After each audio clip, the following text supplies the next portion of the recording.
Good evening, everyone, and welcome to It's Story Time.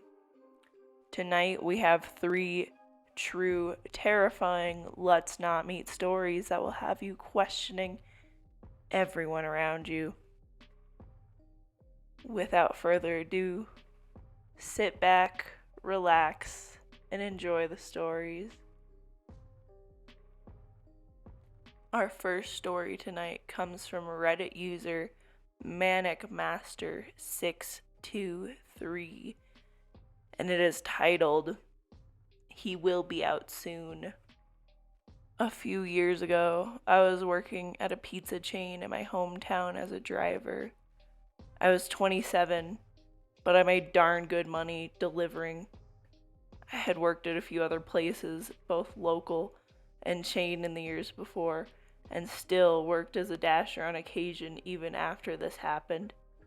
Now I choose to deliver in much safer areas. For this reason, I got luckier than I could have ever imagined. One night I was working and I had a double, which meant 2 deliveries to take. Both were cash orders. I only had $12 left in my bank, which is what they gave delivery drivers to use as change for cash orders. It was something to do with not having a ton of cash on you at the time. The first order went smoothly. The guy gave me a $50 for a $35 order, and I was really excited about the nice tip. So I drove to the second delivery. It was at an apartment complex with multiple buildings. I had delivered there before. The sun was about to set, but it was still very light out. The chain I worked at had us drive company cars with logos on them. All white sedans. This will be important later. So I grab the order and I go to the door to the apartment building. A young guy comes out and a much bigger, older guy was outside smoking a cigarette. The big guy went inside and the smaller guy came out. He looked around nervously and asked how much he owed me. The way he was looking around just made me very nervous. The hairs on the back of my neck stood on end. I told him the amount and he said that wasn't what he was told on the phone. Something was very wrong. I felt someone else walk out behind me from the door as the first young guy looked around down the parking lot, craned his neck as if he was looking for someone. I told him the amount again and broke down the order for him, trying to keep calm. Then the first guy held a gun to my right temple. I also felt a poke on my spine. 2 gunmen. I couldn't speak. Words wouldn't even form no matter how hard I tried. Give me your money and keys now, the first guy growled, and I fumbled immediately for the keys. I gave him my bank, but hadn't realized that the 50 was mixed in. I gave him the keys, trying my best to remain calm. Another guy came up from my left, had poofy hair, and was around the same age as the first kid. The one behind me I hadn't seen yet. The big-haired kid grabbed the pizza bag and ran off and hid. The first kid searched the company car. Luckily, I had left my wallet in my personal car. I saw him grab my cell phone. That's when the panic began to set in. I had pictures on that phone that I hadn't backed up yet of my 5-year-old son, who absolutely is my world. Please don't take that. I have pictures of my son who died on there. It's all I have of him, please. I lied. My son is very much alive. The kid behind me spoke softly. Trust me, just listen to him. You'll get it back undamaged. I don't want to be here either. I could tell he'd been crying by how his voice sounded. A car began pulling in and the 3 boys took off to the other end of the complex in a full sprint. Before the one behind me ran, he dropped the gun in front of me. Standard issue, 9mm silver and black, safety off. Looked completely real to me. He picked it back up and ran with the others. The car that pulled in saw me. It was a woman and her kid. Panic set in as I realized they could easily come back and do way worse to me as the sky started to get dark. I collapsed. They had taken my company car keys, $72, the pizza, and my phone. The woman ran up to me and asked if I was alright. She took me into her apartment in the next building over and locked the door. I was shaking so hard I couldn't even hold her phone to talk to 911 as she set down her kid. Her boyfriend, I assume, helped me call. I spoke to the operator and told her everything. I'm colorblind, and those guys were obviously wearing all black and white clothes, thank God. I had a full description of two of them. The poor woman who helped me was going to be late for work, but she still stayed until I was off the phone and cops had shown up. Man, she was harsh and blunt with the operator, but I will never forget that woman's utter kindness to me and her boyfriends as well.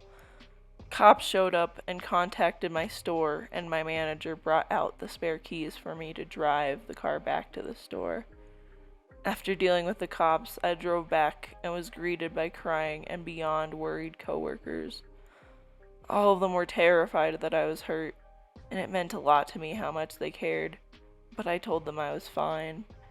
I filed the proper paperwork, and the $72 was written off as a loss to the store. Thank God, because I had worked other stores that make you pay back the money out of pocket if you get robbed to prevent drivers from stealing. I was told by the owner to take the rest of the night off and take care of myself. He gave me a hug. He was, to this day, one of the best bosses I had ever had. What I didn't know was I was in for a very long night. I called my best friend before I left the store from the store phone and asked where he was. We usually met up for drinks after work. He was around the corner at a bar, so I met up with him. His dad was a District 4 cop in the city at the time, the same district that this had happened in. He told me his dad had given him a heads up and he had 2 shots waiting for me to calm my nerves. After the 2 shots, we began playing pool when his dad called his phone and asked if I was with him yet. He said yeah and handed me the phone. His dad asked if I could come to the station. I was honest and I told him I'd had 2 shots, so he sent out a squad car to get me since I wasn't that far away. We got to the station. They had suspects in custody. I was needed to ID them. 3 boys and a driver. They had been caught less than 20 minutes after the robbery, speeding. The bolo had already gone out, and they matched the description. They had used the money to buy weed and gas and had taken off. They had at least 15 stolen cell phones on them. The order had even been placed on a stolen phone. My phone was in the mix in the box. The police told me to grab my phone only, and I did. They asked me to unlock it. It had fingerprint verification, so that was easy. 9 of the 10 tries to unlock it had already been used before my phone would have completely reset. It unlocked. I told the police every detail yet again. Although my parental instincts kicked in, I told them about the guy behind me quite obviously was being bullied into this and to show mercy on him. He was the one with the white shirt. The police went wide-eyed and told me he was the one talking. The other 3 denied involvement. That's when I found out about the 4th guy, the driver. We found out later he was completely unaware of the robbery and was just picking up his friends. He was never charged. The boy who was behind me and the one who grabbed the pizza were 15 and 16 and got 6 months of house arrest.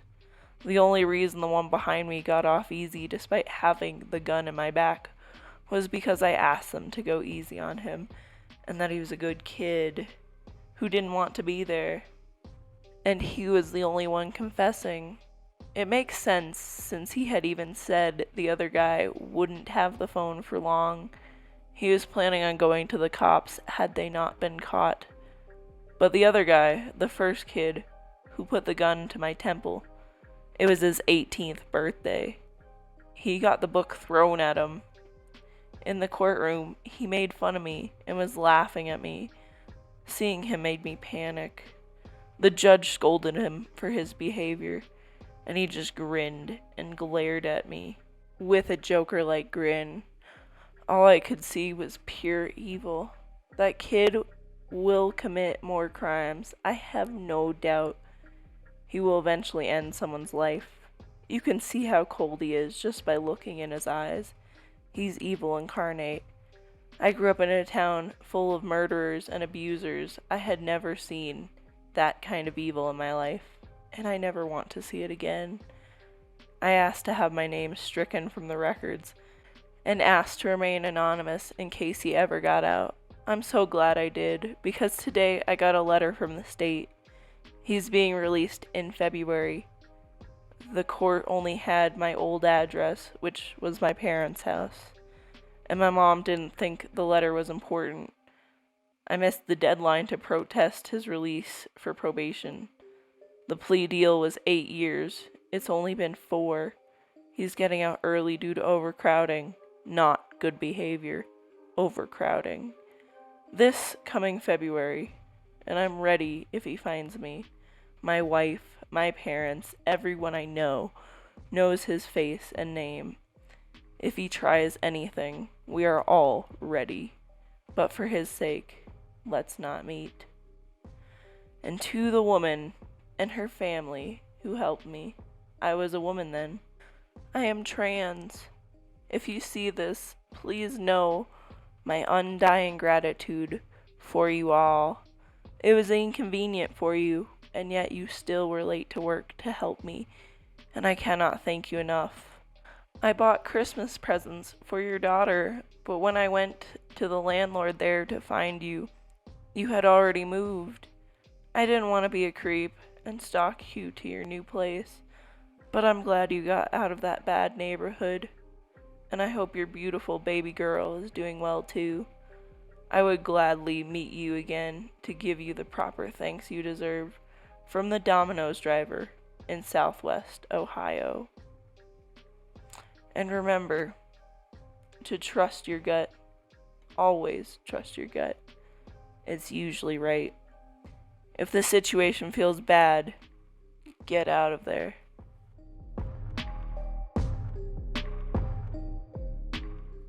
Our second story tonight is from Reddit user TopFlan2224, titled Creepy Neighbor. Hi guys. This is a real story that has absolutely traumatized me and my boyfriend. 2 years ago, I moved to the UK for university, as I always wanted to go there and get away from my parents, since the situation at home was beginning to be too toxic for me. In my first year at uni, I moved into a student accommodation and met some really great people. It was a good year without meeting my boyfriend, who I'm still with, and just enjoying my time away from my family and discovering what independence really meant. Anyhow, as second year came by, I decided with some friends to move into a house rented by student accommodations.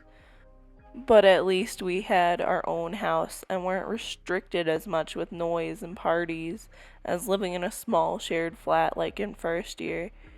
It is important to mention that I had a ground floor room, and my window gave into a very small backyard in which I could go smoke every day, as I am a smoker, and in which there would be a very thin wooden door giving in to the back side of the street, where you would put your bins and broken chairs and blah blah blah.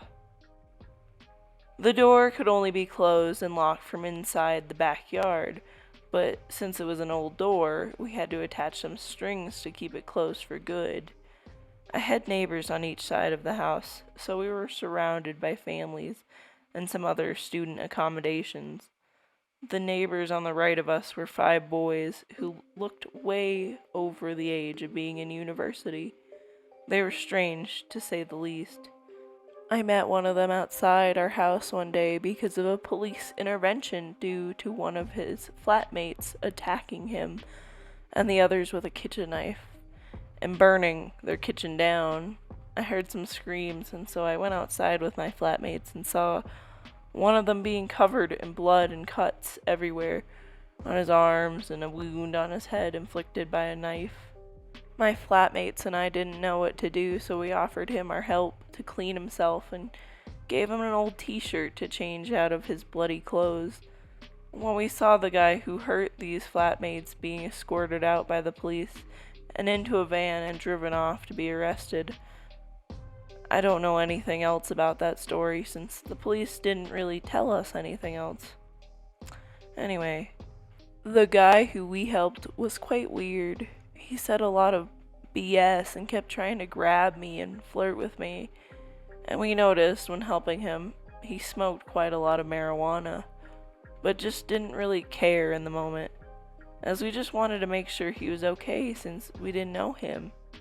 Then, after some time had passed, I would go to uni and come back home and see him quite often in the street and just never said a word to him again.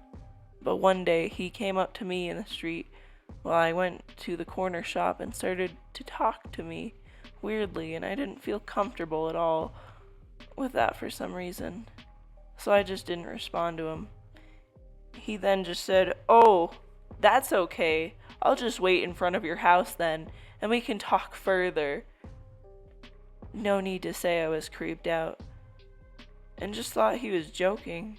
I bought my drink in the shop and headed back to my street, and as I turned onto the street where my house was, I saw him with his flatmate sitting on my doorstep and waiting for me.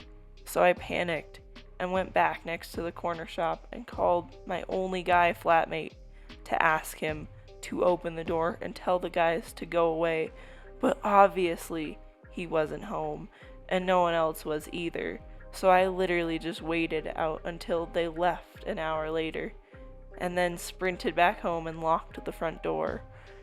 It is also important to mention my front door had a glass panel on it where you would be able to sort of make out who was standing in front of it. After this already pretty scary encounter, I just tried to avoid the guy, and mostly succeeded for a while. But then one day, as I was smoking in the backyard, I noticed that the wooden door, which is always closed, was open, and the strings that we put there to keep it closed were cut off. For whatever reason, I didn't think anything of it, and just closed the door again and put a new string on it, thinking it was one of my flatmates who took the bins out and just didn't tie it back. The weird neighbor would very often scream and yell and fight in their house, and it would wake me and my flatmates up in the middle of the night, but we kinda got used to it after a while. But one evening, my boyfriend slept over like he usually did, and he, who usually never wakes up because of a noise, woke up in the middle of the night because of a bang and some whispering. I was sound asleep, so he very silently woke me up, and we both just waited in the dark and listened for any other noises.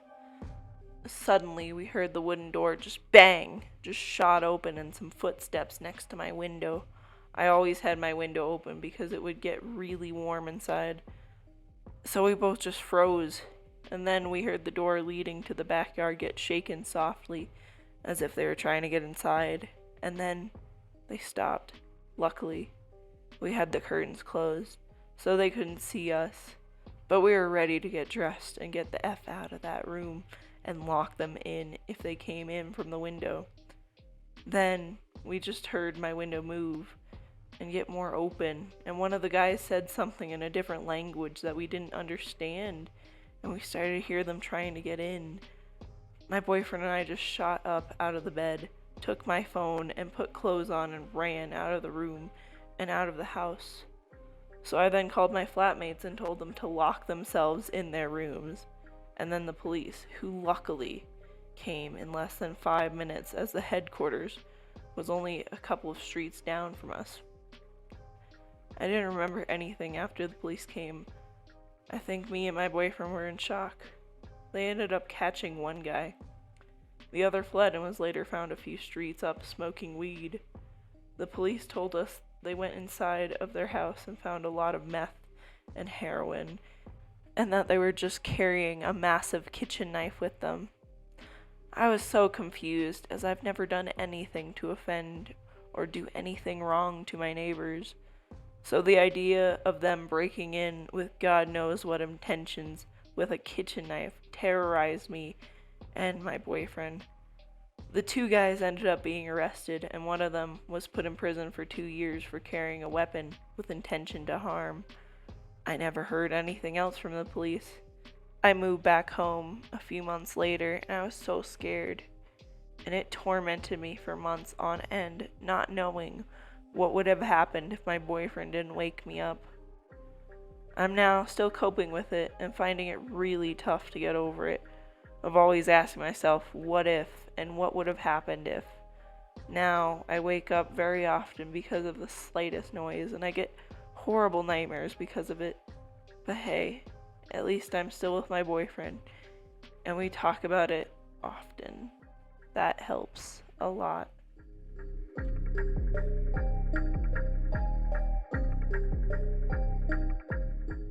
Our last story for the night is from Reddit user A Whole View, titled, I was almost nabbed by the bike path rapist.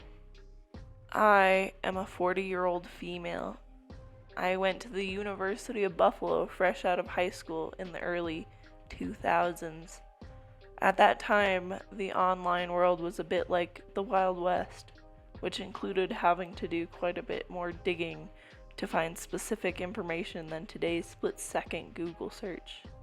As such, it was a much easier time for colleges and universities to hide or spin campus crime statistics to make themselves look better for prospective students.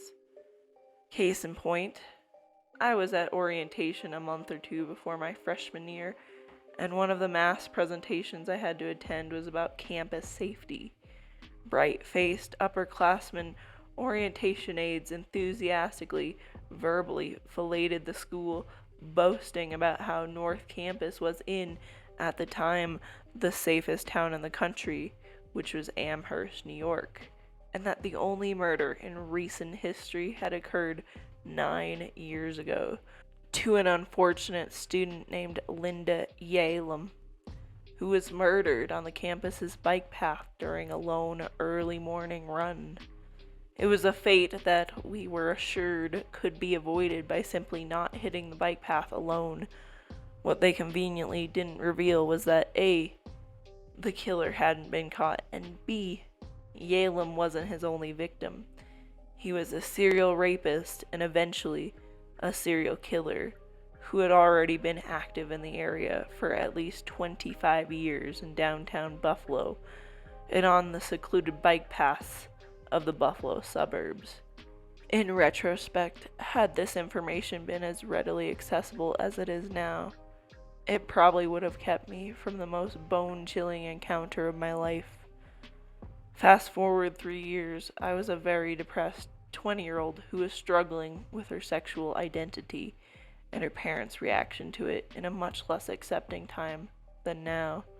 I'd left school, and to avoid being home, shacked up with a woman who'd promised me the world, but then rejected me in favor of her ex-girlfriend on the night I moved in, and eventually turned out to be a felon who drained vulnerable would-be love interest bank accounts.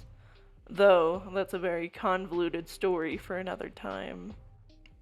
So clearly, I was an unhappy young adult desperate for love and a sense of belonging, sometimes to my own detriment. Despite my roommate's many unkind and hurtful gestures, I stuck with it in the naive hope that she would eventually come around and fulfill her pie-in-the-sky promises to me. On a particular July night, that hope just fell flat. I was at Roxy's Green Room, a now defunct lesbian bar and club that many wayward Buffalo lesbians, myself included, flock to at night to feel a much-needed sense of community and to hopefully land a special someone. Since the latter just wasn't happening for me, and since I didn't yet know what kind of person she really was, I was still stuck on my roommate.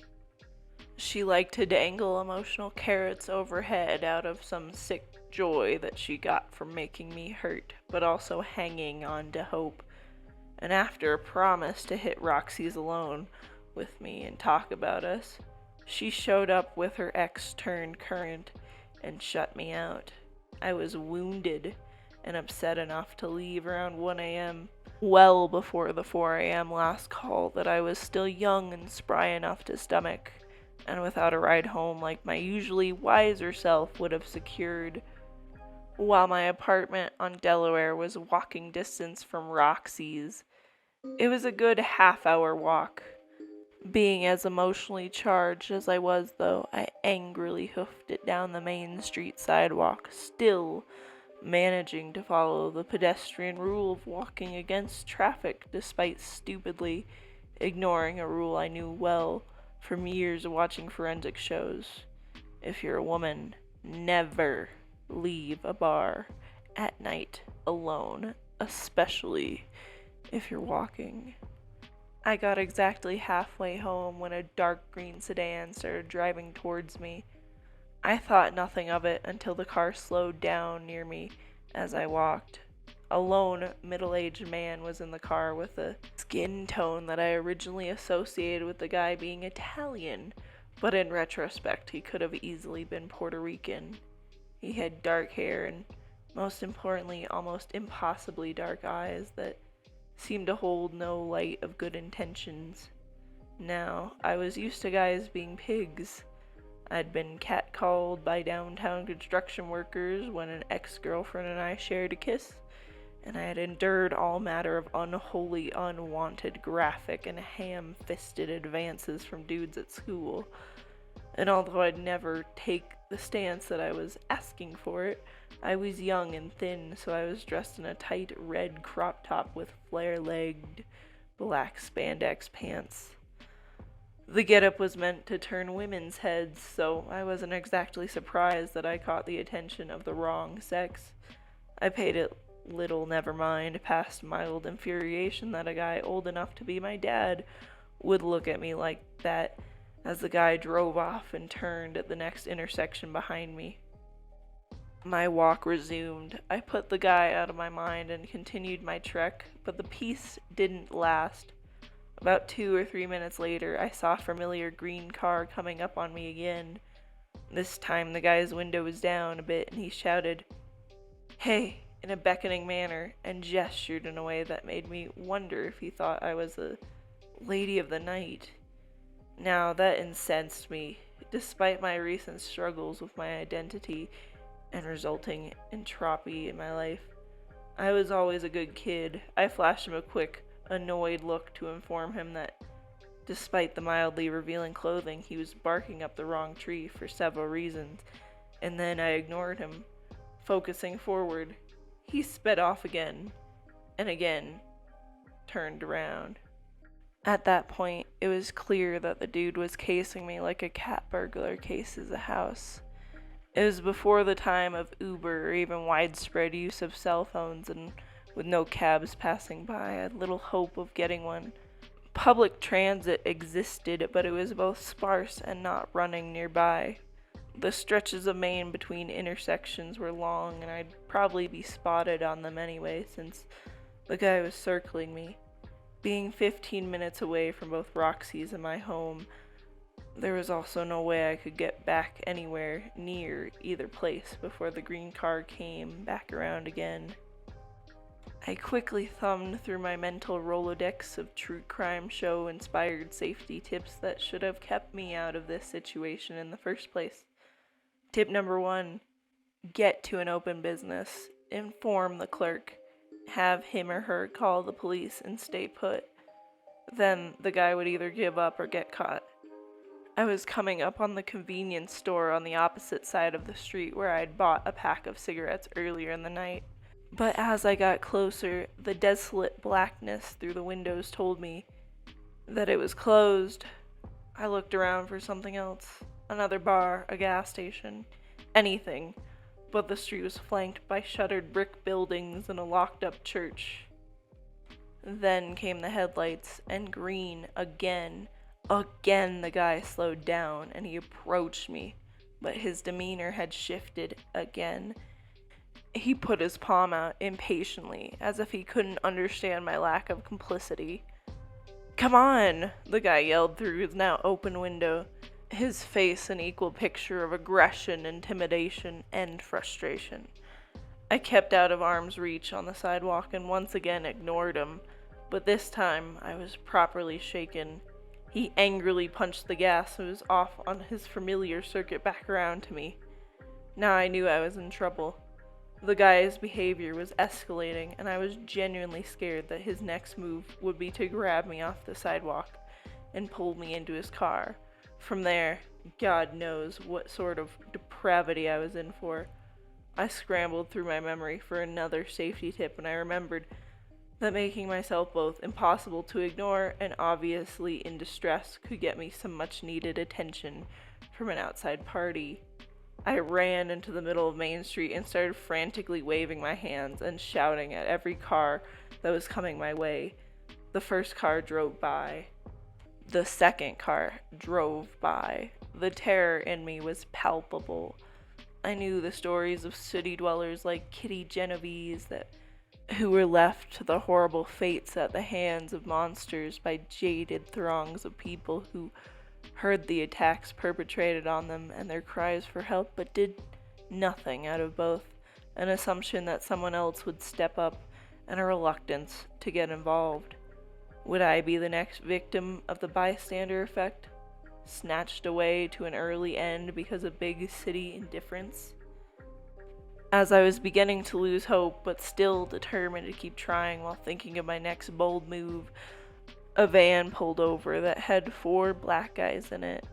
As a white woman, I was relieved. I knew that statistically, male predators overwhelmingly tend to prey on women of their same race.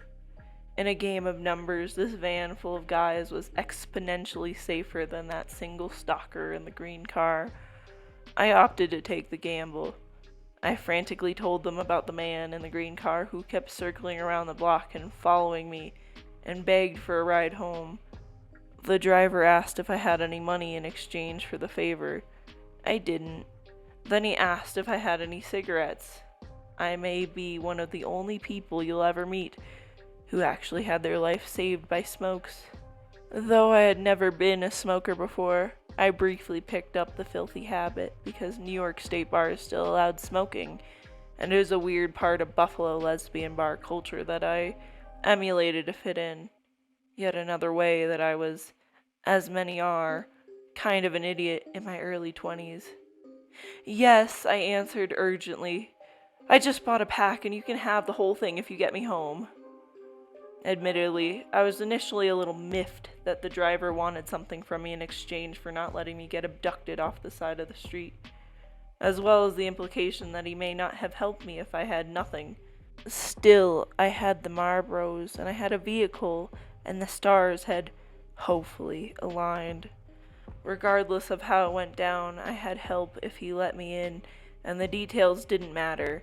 After a second or two of thought, which seemed like an eternity to me, the driver agreed, and one of the 2 dudes in the back opened the side door for me and got out so I could slide into the seat behind the driver. As the door to my safe carriage full of impromptu nights shut and I got buckled in, I looked out my window just in time to see the green car creeping past the van and proving to my saviors that I was telling a very disturbing true story. Until my dying day, I will never forget that man's eyes. Feeling safe surrounded by a closed van full of young, tough-looking rescuers, I looked that bastard dead in the eyes. Part of me was rightfully terrified, but another part of me wanted to look right at him, defiantly, and tell him with my eyes, "I got away from you. I win." I was repaid with the most evil, hateful look that I've ever had directed at me, let alone seen. His eyes were black like a cat's eyes get when it sees a bug in the house and its hunting instincts kick in, and its pupils blow to allow more light in. But at least there's usually a hint of playful mischief in a hunting cat's eyes. The eyes I was seeing were those of a pure, unadulterated predator, and the vitriol that practically oozed from them as he glared at me let me know exactly how he felt about his prey having the audacity to elude him.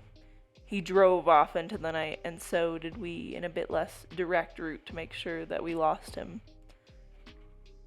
After a blessedly quick jaunt with frequent looks behind my shoulder, I was delivered home, one pack of cigarettes short, but alive and in one piece. The first thing I did when I got to the door was to check the locks on absolutely everything. After that, the adrenaline started to wear off and the pure fear set in. I was so terrified that the man in the green sedan was searching the area where I got dropped off that I grabbed the cordless phone, then laid completely flat on the living room floor for hours to keep totally out of sight from any of my apartment windows. As I lay there, I called the Buffalo police and relayed my terrifying tale in as much detail as I could give them. Being painfully aware of the prevalence of hate crimes against the LGBT community at the time, I told the cops that it was possible that the man was cruising near Roxy's to prey on vulnerable queer women who were out and about. In hindsight, I think the guy just saw who he thought was an easy mark out by herself and availed himself of the opportunity to strike. Fast forward another 4 years and I'd moved out to Chicago to live with my then girlfriend. For about half of my 4 years there, I was homesick. I'd never lived anywhere except my home state of New York, and I went there knowing no one except my ex, who wasn't exactly an empathetic soul, adding to my feelings of isolation. I coped by keeping up on upstate New York news so I'd feel a little less far away. On a chilly mid-January morning in 2007, I was at our computer looking up headlines for my home state when one from WBFO popped up that immediately snared my attention. Bike path rapist is arrested. By then I knew the moniker well. The internet had since aged into a beautifully organized repository of sometimes knowledgeable, and despite the lack of transparency from my alma mater, I became familiar with the Buffalo area mystery man and his active status throughout the time in Buffalo.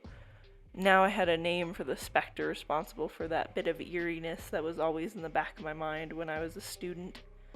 The bike path rapist was revealed as Aldemio Sanchez, a middle-aged native of Puerto Rico who coached his son's sports teams and was affectionately referred to as Uncle Al in his neighborhood. As with many other killers, his disguises were his community involvement and just being ordinary. The man was estimated to have been responsible for anywhere between 9 and 15 rapes around the Buffalo area since 1975, and he had confessed to 3 murders: the Yale murder in 1991, a second in 1992, and a third which had occurred only 3.5 months prior to his capture. I don't know if you've ever felt your heart somehow get wedged up into your voice box and get dropped into the depths of your stomach simultaneously, but believe me when I say that it's possible, given the right catalyst. For me, that catalyst was the printed proof that the man was active while I lived in Buffalo and frequented Roxy's. More so, I knew that serial killers rarely took breaks as lengthy as the one between 1992 and 2006. He had to have at least been attempting to sate his evil impulses for those 14 years. That realization gave me a very, very bad feeling that I'd crossed paths with someone much more dangerous than I realized. The news article had no picture of Sanchez, but this sickening feeling in me prodded me to find one. It was almost as if I knew what I would see before I even looked at him.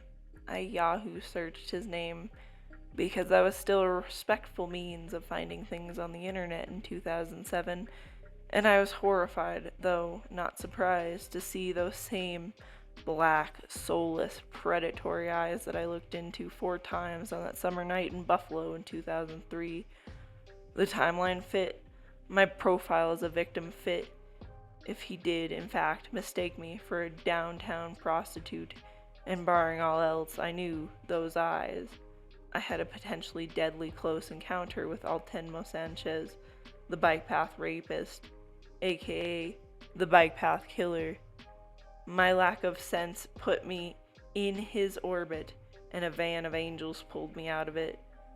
With God as my witness, I will never be convinced otherwise. Though many of the rapes fell victim to the statute of limitations, Altenmo Sanchez pled guilty to the 3 murders and was sentenced to 75 years to life in prison. In essence, the guy won't be exposed to the outside again unless it's in a body bag. So, bike path rapist, even if you're worm food and being wheeled around in a bag on a prison gurney, let's not meet.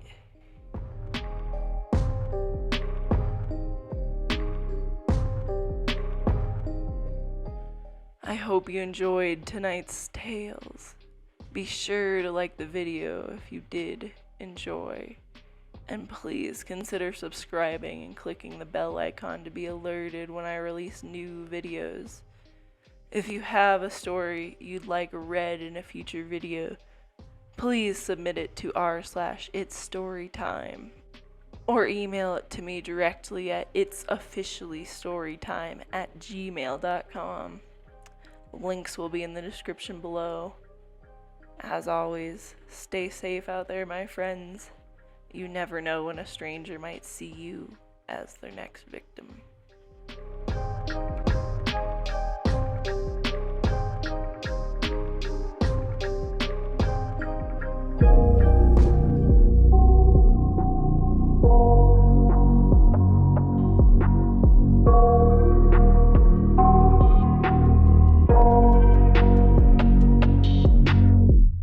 I got nightmares in my head, I fear that the thoughts build up until I can't hear, that my mind fills up into a creature, and it haunts me somewhere much deeper.